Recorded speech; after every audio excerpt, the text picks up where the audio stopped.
Hello दोस्तों, नमस्कार। मैं आज फिर से हाजिर हुआ आपकी क्लास में। यानी कि हम पढ़ रहे थे कल पोषक क्या है, पोषण क्या है, पोषक तत्व क्या है, संतुलित भोजन क्या है, असंतुलित भोजन क्या है, इनके बारे में हम पढ़ रहे थे। उसके बाद में मैंने आपको कल बताया था अगर कुपोषण। कल हमने चैप्टर छोड़ा था हमारा कुपोषण के ऊपर। यानी कुपोषण क्या है, कुपोषण कितने प्रकार के होते हैं, कुपोषण क्या है। कुपोषण कितने प्रकार के होते हैं? 3 प्रकार के। कौन कौन से? विटामिन कुपोषण, कौन से? विटामिन कुपोषण, प्रोटीन कुपोषण और खनिज कुपोषण। अब हम आज इनके बारे में चर्चा करेंगे। अब विटामिन कुपोषण क्या है, प्रोटीन कुपोषण क्या है और खनिज कुपोषण क्या है। आइए देखिए। जैसे कि कुपोषण, विटामिन कुपोषण, प्रोटीन कुपोषण और खनिज कुपोषण, इनके बारे में हम देखेंगे। तो सबसे पहला है हमारा विटामिन कुपोषण। विटामिन कुपोषण क्या है? विटामिन कुपोषण क्या है? यानी कि भोजन के लंबे समय तक, भोजन के लंबे समय तक एक या अधिक विटामिन की कमी से विटामिन कुपोषण होता है। यानी कि भोजन में, जब भोजन में लंबे समय तक एक या एक से अधिक विटामिन की कमी, अगर वो हमारे भोजन में जब विटामिन की कमी होगी तो क्या हो जाएगा? विटामिन कुपोषण। यानी कि भोजन के लंबे समय तक एक या अधिक विटामिन की कमी से विटामिन कुपोषण होता है। विटामिन की कमी से होने वाले रोग या उनके लक्षण यानी कि हम आगे देखेंगे विटामिन की कमी से कौन सा रोग होता है और कौन कौन से लक्षण होते हैं। जैसे आगे विटामिन नाम, रोग, लक्षण। यानी कि विटामिन कितने हैं? 6। Vitamin A, vitamin B, vitamin बी2, विटामिन बी3, विटामिन सी और विटामिन डी। अब इनके बारे में देखेंगे। जैसे कि विटामिन ए क्या है? विटामिन ए, विटामिन ए का नाम क्या है? रेटिनॉल। यानी कि ऐसे एग्जाम में अगर गौर से देखना, इसको मैं अच्छी तरह समझा रहा हूँ। यानी कि एग्जाम में उल्टा पूछ सकता है। यानी कि रेटिनॉल, रेटिनॉल क्या है? विटामिन ए का नाम है। किसका नाम है? विटामिन ए का नाम है। रेटिनॉल के द्वारा कौन सा रोग हो सकता है? रतौंधी। या रतौंधी किसके द्वारा होता है? रेटिनॉल के द्वारा, यानी कि विटामिन ए के द्वारा। तो हम देखेंगे कि विटामिन ए का नाम क्या है? रेटिनॉल। कौन सा रोग होता है? रतौंधी। और इसके लक्षण क्या क्या है? कम दिखाई देना। यानी कि रतौंधी जैसे हम आम भाषा में बोलते हैं, यानी कि किसी को चक्कर आ गए, रतौंधी आ गई। यानी कि जैसे कि धूप में हम एकदम में निकले, हमारी आंखों के सामने काली पीली सी आ गई, आ जाती है ना, जैसे काला पीला हो जाता है, ऐसा करछाने लगा, तो उसको क्या कहते हैं? रतौंधी कहते हैं। यानी कि कम दिखाई देना, रात में कम दिखाई देना, रात के समय में। तो कौन सा क्या होता है? रतौंधी, कम दिखाई देना। लक्षण क्या है रतौंधी के? यानी रतौंधी रोग का लक्षण क्या है? कम दिखाई देना। किसके द्वारा होता है? विटामिन ए के द्वारा। Vitamin B one, thiamine. Vitamin B one से कौन सा रोग? विटामिन बी से कौन सा रोग होता है? थायमिन। यानी कि B beri beri, B beri beri, B से बेरी बेरी रोग होता है, बी से बेरी बेरी रोग होता है। थायमिन, विटामिन बी का नाम क्या है? थायमिन। थायमिन के द्वारा कौन सा रोग होता है? थायमिन की कमी से कौन सा रोग होता है? बेरी बेरी रोग। इसके लक्षण धड़कन कम, पेशियां व तंत्रिका कमजोर। यानी आपको आमतौर पे पता होगा कि हमारे दिल की धड़कन कितने मिनट में कितने बार धड़कती है? कितनी बार धड़कती है? 1 मिनट में 72 बार, यानी 72। 1 मिनट 72 बार धड़कती है, यानी 72 बार धड़कती है। तो विटामिन बी की, यानी कि जब हमारे शरीर में विटामिन बी की कमी आएगी तो क्या होगा? थायमिन रोग। विटामिन बी का नाम क्या है? थायमिन। जब हमारे शरीर में विटामिन बी की कमी आएगी तो थायमिन कहलाएगा। उससे कौन सा रोग होगा? बेरी बेरी रोग। कौन सा होगा? बेरी बेरी रोग होगा। तो उसके लक्षण क्या है? यानी हमें पता कैसे चलेगा कि हमारे बेरी बेरी रोग हो गया? धड़कन कम, यानी कि हमारे जो दिल की धड़कन है वो क्या हो जाएगी? कम धड़कने लग जाएगी। पेशियां व तंत्रिका कमजोर। पेशीय तंत्रिका क्या हो जाएगी हमारी कमजोर। यानी तंत्रिका क्या काम करती है पता होगा। जैसे तंत्रिका हमारे क्या काम करते हैं, जैसे कि हमारे दिल की धड़कन कम हो जाती है, वैसे ही पेशीय तंत्रिका यानी कि हमारी बात को दूसरी जगह तक पहुंचाना, मस्तिष्क की बात हमारे मस्तिष्क में एक दूसरी जगह बातों को ट्रांसफर करना, यानी कि पेशीय तंत्रिका क्या काम है। आगे देखिए vitamin B two, vitamin B two. अब विटामिन बी टू के किस नाम से जाना जाएगा, राइबोफ्लोविन। किस नाम से, राइबोफ्लोविन, राइबोफ्लेविन। यानी कौन सा रोग होता है, विटामिन बी की कमी के द्वारा, विटामिन बी की कमी के द्वारा कौन सा रोग होता है, राइबोफ्लेविनोसिस। कौन सा, राइबोफ्लेविनोसिस। इसके लक्षण क्या है, होठ व त्वचा का फटना। क्या है, होठ व त्वचा का फटना, यानी कि जब हमारे होठों पे आपने अक्सर देखा होगा कि धूप में या फिर गर्मियों में या फिर ऐसी वैसी हवा चलती है तो हमारे होठ हल्के से फटने लग जाते हैं, त्वचा थोड़ी सी पपड़ा जाती है यानी कि फट जाती है, देखा होगा। तो त्वचा का फटना है, होठ फटना किसके द्वारा होता है, राइबोफ्लेविनोसिया। कौन सा रोग होता है, राइबोफ्लेविनोसिया, यानी कि विटामिन बी के द्वारा। अगला आता है विटामिन बी3, विटामिन बी2 के द्वारा यह रोग होता है। अब आता है vitamin B3, niacin. Vitamin B3 का नाम क्या है, नियासिन। कौन सा रोग होता है, पेलेग्रा। कौन सा, पेलेग्रा। इसके अंदर जीभ व त्वचा पर पपड़ियां पड़ना, यानी कि हमारी जीभ व त्वचा पर क्या पड़ जाती है, पपड़ियां पड़ जाती है। तो आप समझ लेना कौन सा रोग होगा, पेलेग्रा। किसकी कमी के कारण, विटामिन बी3 की कमी के कारण। अगला है विटामिन सी, इसका नाम क्या है, एस्कोर्बिक अम्ल। कौन सा है, एस्कोर्बिक अम्ल। यानी कि इसके द्वारा कौन सा रोग होता है, स्कर्वी। यानी कि सी से स्कर्वी, सी से स्कर्वी। आपको याद रखना है विटामिन सी, विटामिन सी से कौन सा रोग होता है, स्कर्वी। यानी कि इसके लक्षण कौन कौन से हैं, मसूड़ों में खून, त्वचा चकते निशान, यानी कि हमारी त्वचा पर चकते, हमारी त्वचा पर छोटे छोटे से निशान हो जाते हैं, उसको हम चकते बोलते हैं, छोटे छोटे से निशान हो जाना। मसूड़ों में खून, आज खासतौर पर आपने देखा होगा आमतौर पर, यानी किसी के मसूड़े में खून आने लग जाता है, त्वचा पर निशान हो जाते हैं छोटे छोटे, तो वो कौन सा रोग होता है, स्कर्वी रोग। किसकी कमी के कारण, विटामिन सी की कमी के कारण। अगला है विटामिन डी। कौन सा, विटामिन डी, यानी कि कैल्सीफेरोल। विटामिन डी का क्या नाम है, कैल्सीफेरोल। किस कौन रोग का नाम, रिकेटस।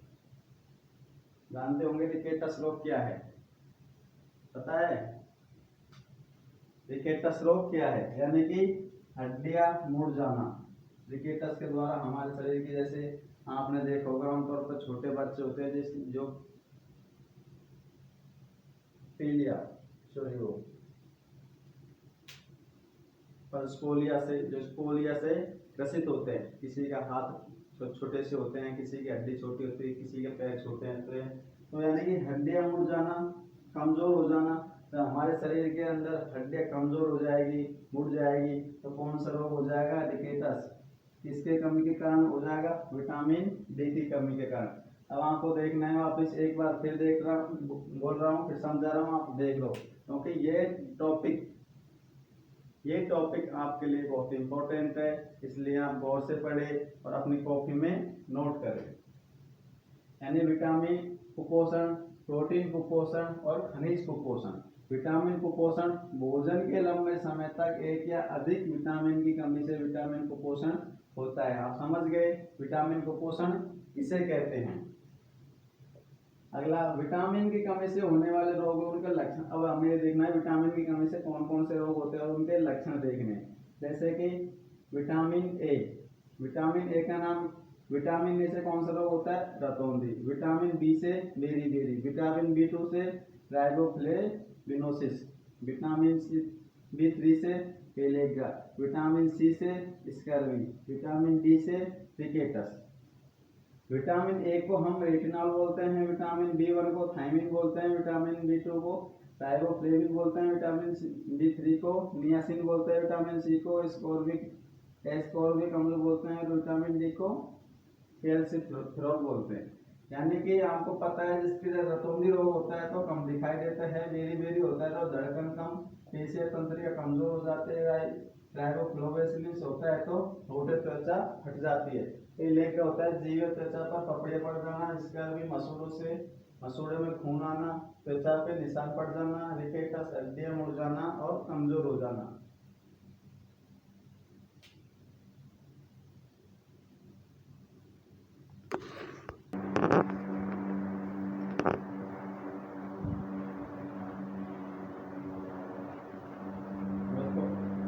अगला है हमारा विटामिन यानी कि प्रोटीन। अगला है प्रोटीन कुपोषण। इससे पहले हमने यहाँ पढ़ा था विटामिन कुपोषण, अब पढ़ेंगे प्रोटीन कुपोषण। यानी प्रोटीन कुपोषण क्या है? प्रोटीन कुपोषण क्या है? भोजन में लंबे समय तक प्रोटीन की कमी से प्रोटीन कुपोषण होता है। और हमने देखा था कि भोजन में लंबे समय से विटामिन की कमी विटामिन कुपोषण कहलाता है, और भोजन में लंबे समय से प्रोटीन की कमी प्रोटीन कुपोषण कहलाती है, और भोजन में लंबे समय से खनिज की कमी खनिज कुपोषण कहलाती है। तो हम देख रहे हैं प्रोटीन कुपोषण यानी कि भोजन में लंबे समय तक प्रोटीन की कमी क्या कहलाती है? प्रोटीन कुपोषण कहलाते हैं। अब प्रोटीन कुपोषण से होने वाले रोग, यानी कि प्रोटीन कुपोषण से कितने रोग होते हैं? 2 रोग होते हैं। कौन कौन से रोग होते हैं? क्वाशियोकोर रोग और मेरस्मस रोग। कौन कौन से होते हैं? क्वाशियोकोरस रोग और मेरस्मस रोग। यानी कि क्वाशियोकोर रोग के लक्षण और मेरस्मस रोग के लक्षण, मेरस्मस रोग के लक्षण और क्वाशियोकोर के लक्षण देखेंगे हम। यानी कि ये दोनों रोग, यानी कि आपके पास क्वेश्चन बन सकता है प्रोटीन कुपोषण की कमी से कौन कौन से 2 रोग होते हैं? कौन कौन से होते हैं? क्वाशियोकोर रोग और मेरस्मस रोग। यानी कितने प्रकार के? 2 प्रकार के। अब क्वाशियोकोर के आपसे लक्षण पूछ सकता है, यानी कि ये क्वेश्चन 1 नंबर का आता है। यानी कि प्रोटीन की कमी से होने वाले रोग कितने प्रकार के हैं? कितने नंबर का आएगा? 1 नंबर का। कौन कौन से कितने प्रकार के हैं? 2 प्रकार के। कौन कौन से हैं? क्वाशियोकोर रोग और मेरस्मस रोग। तो आपको इतना सा याद रखना है बस। अब आगे ये याद रखना है कि क्वाशियोकोर रोग के लक्षण क्या है? बच्चे का पेट फूल जाना, यानी आपने अक्सर गाँव में या कहीं पे भी देखा होगा आपने, आपके गाँव में छोटे मोटे में, यानी कि जो छोटे बच्चे होते हैं, समझ रहे हो, जो छोटे बच्चे होते हैं उनका पेट फूल जाना, तो कौन से रोग के अंदर आता है? क्वाशियोकोर रोग के अंदर। भूख कम लगना, यानी कि किसी को भूख कम लगती है तो क्वाशियोकोर रोग है। किसकी कमी से? प्रोटीन की कमी से। तो इसका मतलब इसके अंदर प्रोटीन की कमी है।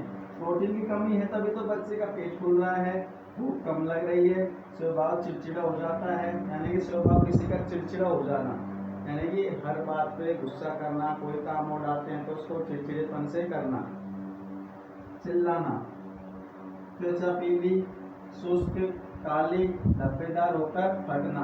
यानी कि जो हमारी त्वचा है वो पीली हो जाती है, शुष्क हो जाती है, काली हो जाती है और धब्बेदार होकर वो फटने लग जाती है। तो किसकी कमी से होती है ये? प्रोटीन की कमी से। किसकी कमी से? प्रोटीन की कमी से। कौन सा रोग? क्वाशियोकोर रोग। उसके बाद में दूसरा है मेरस्मस रोग। ये भी किसके कारण होता है? प्रोटीन की कमी के कारण होता है। यानी प्रोटीन में जब तो हमारे भोजन में जब प्रोटीन की कमी है तो कितने प्रकार के रोग हो सकते हैं? 2, क्वाशियोकोर रोग और मेरस्मस रोग। क्वाशियोकोर के लक्षण है बच्चे का पेट फूलना, भूख कम लगना, स्वाभाविक चिड़चिड़ापन होना, त्वचा पीली, शुष्क, काली, धब्बेदार होकर फटना। मेरस्मस रोग के लक्षण: शरीर सूखकर दुर्लभ हो जाना, आंखें क्रांतिहीन एवं अंदर धस जाना। यानी कि आंखें क्रांतिहीन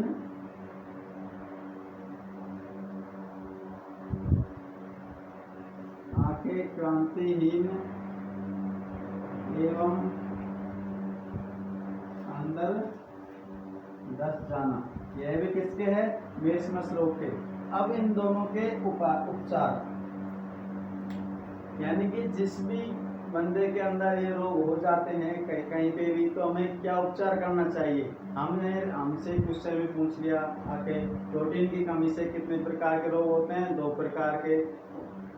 तो उन रोगों के रोकने के लिए क्या उपचार किया जाता है, यानी उन रोगों को रोकने के लिए क्या उपचार किया जाता है, तो क्या करते हैं हम, क्या करते हैं, उपचार।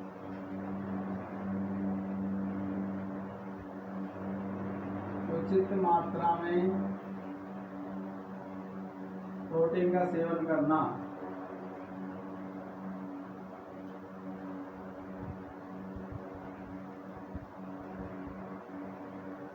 यानी कि हमें क्या करना चाहिए, उचित मात्रा में प्रोटीन का सेवन करना चाहिए, तो हम इन रोगों से बच सकते हैं। और आप अब जल्दी से अपनी कॉपी में इसको नोट कर लीजिए, ताकि मैं अगला पॉइंट लिखाऊं आपको, खनिज कुपोषण। जल्दी जल्दी उतारे कॉपी में।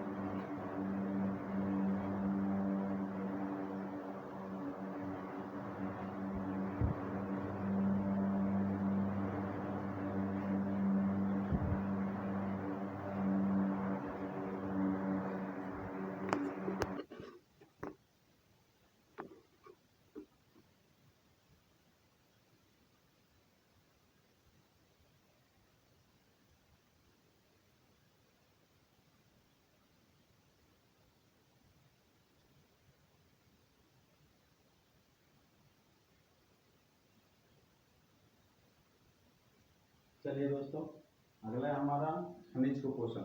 हमने पढ़ लिया विटामिन कुपोषण, प्रोटीन कुपोषण, और अगला है खनिज कुपोषण। अब हम खनिज कुपोषण के बारे में देखते हैं। यानी खनिज कुपोषण, भोजन में लंबे समय तक एक या अधिक खनिज की कमी से खनिज कुपोषण होता है। यानी कि अभी हमने थोड़ी देर पहले देखा, यानी कि भोजन में लंबे समय तक एक या उससे अधिक विटामिन की कमी होगी तो विटामिन कुपोषण कहलाएगा, प्रोटीन की कमी होगी तो प्रोटीन कुपोषण कहलाएगा, और खनिज की कमी होगी तो खनिज कुपोषण कहलाएगा। तो भोजन में लंबे समय तक एक या अधिक खनिज की कमी से खनिज कुपोषण होता है।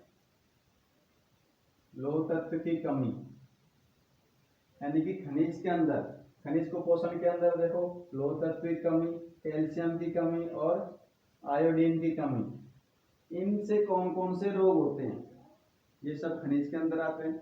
इनसे कौन कौन से रोग होते हैं, रक्तहीनता, एनीमिया रोग होता है, हड्डियां व दांत कमजोर होना, घेंगा रोग है, गलगन रोग। आपने देखा होगा गलगन रोग क्या होता है, यानी गले में यहाँ से कुछ मोटा हो जाता है गले में, वो क्या होता है, गलगन घेंगा रोग होता है। तो किसकी कमी से होता है वो, आयोडीन की कमी से। तत्व का नाम, प्रमुख कार्य और स्रोत, यानी कि सोडियम। सोडियम प्रमुख कार्य, सोडियम का कार्य क्या है, मांसपेशी संकुचन, यानी कि जब हमारा हाथ ऊपर नीचे हो रहा है तो मांसपेशी संकुचन कर रही है, तो यानी कि मांसपेशी संकुचन चलना। तंत्र की आवेश संचरण, यानी कि हमारी भाषाओं को दूसरे तक पहुंचाना। पोटेशियम, पोटेशियम का भी काम है मांसपेशी संकुचन चलना, यानी कि सारे काम पोटेशियम के हैं। और स्रोत नमक, मांस, मछली, यानी कि सोडियम का स्रोत नमक, मांस, मछली से है, पोटेशियम का नमक, मांस, मछली से, वहीं से स्रोत मिलता है इनका। कैल्शियम हड्डियां व दांतों को मजबूत प्रदान करता है, कहाँ से स्रोत है इसका, दूध, अंडे से। फास्फोरस कैल्शियम से मिलकर हड्डियां व दांत मजबूत होता है, यानी कि फास्फोरस से क्या होता है, कैल्शियम से मिलकर हड्डियां व दांत मजबूत करता है। स्रोत कहाँ से प्राप्त होता है, मांस, मछली, बाजरे, हरी सब्जी से। लोह तत्व रुधिर में हीमोग्लोबिन का निर्माण करता है, यानी हमारे रुधिर में हीमोग्लोबिन का निर्माण कौन कौन करता है, लोह तत्व। लोह तत्व हमें कहाँ से प्राप्त होते हैं, मांस, हरी सब्जी। आयोडीन थायरोक्सिन हार्मोन्स का निर्माण करती है, यानी आयोडीन क्या करते हैं, थायरोक्सिन हार्मोन्स का निर्माण करते हैं, नमक व जामुन में पाए जाते हैं। अब इंसान को दिन भर में कितना आयोडीन चाहिए, यानी कि आपने एक देखा होगा सुई, सुई की नोक देखिए, तो सुई की नोक के ऊपर जितना आयोडीन आता है